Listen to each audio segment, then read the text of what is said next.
As it stands today, 60% of North Americans are thinking of leaving their job and getting into business for themselves. Of those that decide to take the leap, 20% will fail in the first 2 years, 45% will fail in the first 5 years, and 65% will fail within the first 10 years of starting their business. Look, being an entrepreneur and starting a business is not for everybody, but for the right person who is properly prepared, it can be life-changing. Let's face it, not everybody is cut out to run a business, and not everybody fully understands what it takes to be successful. In this video, I'm gonna lay out the most important questions that a person should ask themselves before taking a leap. By the end of this video, you should be prepared to not only have the knowledge, but also ask yourself some of the most important questions that one should ask prior to making the jump. For others that are already in business, these points will serve as a point of reflection to make sure that you're in the right business and that you're making the right moves as we progress towards a new economy. Ultimately, I want to help you avoid being one of the statistics of those that fail, and I believe that this video can help you be a part of the solution. I hope you enjoy it. All right, let's get started. Questions you need to ask yourself before getting into business. Number one, what am I getting into business for? What are my reasons? What's the purpose for me doing this? You have to spend some time figuring out why you want to do this. Was it because a friend asked you to join a business on a whim? Is it because you got fired from your job and a week later you decided to start your own deal? Or is it because you've been grinding at your job for 10 years and you've been dreaming about getting free and you're willing to do whatever it takes to get there? If you can't clearly articulate the exact reasons why you should start a business, then you don't know why you're doing it. Being an entrepreneur is not sexy, it's not glamorous. Most days it's ugly, and for a while, you're living the nightmare until you build the dream. I'm just being real. Don't get me wrong. If you're building the right kind of business, it's totally worth it, but you better figure out why you're doing it. It can't be for shallow reasons. It can't be on a whim. It can't be to prove your old boss wrong. You need to know exactly what your deep-seated purpose is for starting your business. There's gonna be some dark days. You're gonna think about quitting 100 times, but these reasons up front are what's gonna keep you in the game. Second question, am I willing to give this business 5 to 7 years? You're not gonna see results overnight. I don't care how much smoke somebody blows up your butt or how rich somebody promises you're gonna get super quick. If you're not willing to give it 5 to 7 years before you evaluate effort versus profit, don't start at all. I had so many swings in my business early on. The first 5 years, it was crazy. In fact, my 5th year, I spent almost the entire year in the hospital after a major surgery with Crohn's disease. I lost 8 feet of my bowel, my rectum, and my colon was taken out as well. My business really didn't take off until year 6. And 98% of what we have today happened in the last 12 years after that first 6-year period.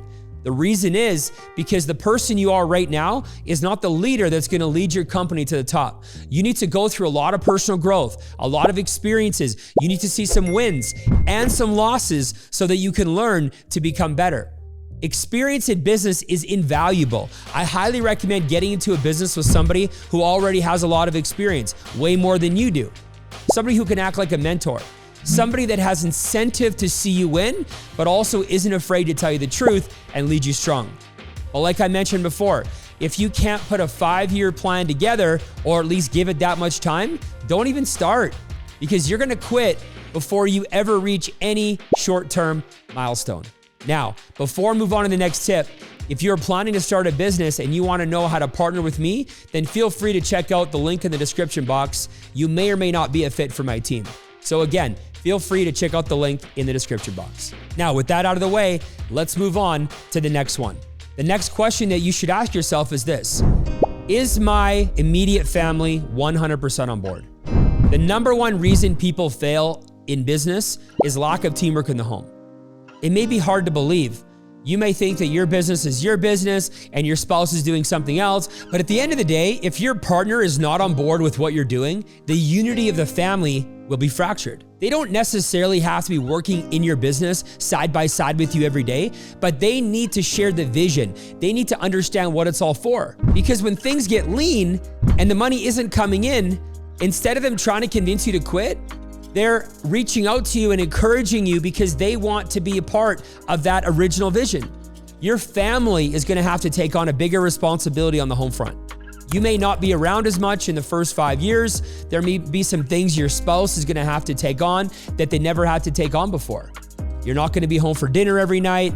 You're gonna be working weekends early on. There's gonna be some kids activities that you're gonna have to send your spouse to do that maybe before you were doing. It's gonna take a whole family sacrifice, but at the end of the day, the whole family is gonna win together. The next question you have to ask yourself is this: is this business recession and pandemic proof? I've been in business for over 18 years.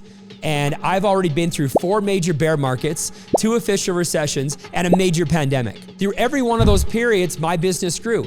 More and more, we're seeing heavy swings in the markets. Now that the market has moved to a global economy, the swings are happening faster and faster. If you're gonna get into business, make sure that you understand the repercussions in recessions, down markets, and pandemics for the particular industry that you're thinking of joining. Is there the ability to run your business online? Do people need your products regardless of market cycles? How did your industry do in 2008 and 2019? Why would you subject yourself to a business if you had a choice that was highly cyclical? Now, with virtual work from home options, there's 1,000 different business ideas that you could do where you can thrive regardless of conditions. I know the power of these models because I am in one with my business. Now, the next question you should ask yourself before getting into business is, do I have an understanding of all the startup costs and ongoing investments I need to make to be successful? What's your upfront capital? And what's your ongoing investments? Do you have to put out hundreds of thousands of dollars in upfront costs and equipment, employee costs, etc.? If you do, obviously you're gonna take on bigger risk. On the flip side, if you're joining a business where you have to buy product and then sell it, some businesses have a slogan: you can't sell from an empty wagon. Some business models thrive on you filling your garage with protein powder and shakes and fat loss and all these things, and you have to be prepared to put up thousands of dollars on a monthly basis. You're never gonna find a business that has no upfront cost or no monthly kind of investment to keep you going. If you find one, it's probably a scam. You just need to make sure that the amount of income that you can make in comparison to what you have to put up is worth it. For example, in our business, it's a few $1,000s to get a license, ongoing basis, it's $100, couple $100 to keep your license. But other than that, you can literally make $5,000 a month, $10,000 a month, $100,000 a month with that same low overhead. That's one of the reasons why I joined this business. So just make sure you do your research and ask all the questions you need to before you jump into a particular business or an industry. So there you go. These are 5 of the most important questions that you should ask yourself before starting in any business. If you know anybody in business or you're thinking of starting a business, make sure you send them this video ASAP. If you're in our business, now you understand why I'm here and why I'm so excited, because our business checks off all of those boxes. All right, you guys, if you have any questions, drop a comment below and I would love to answer them for you.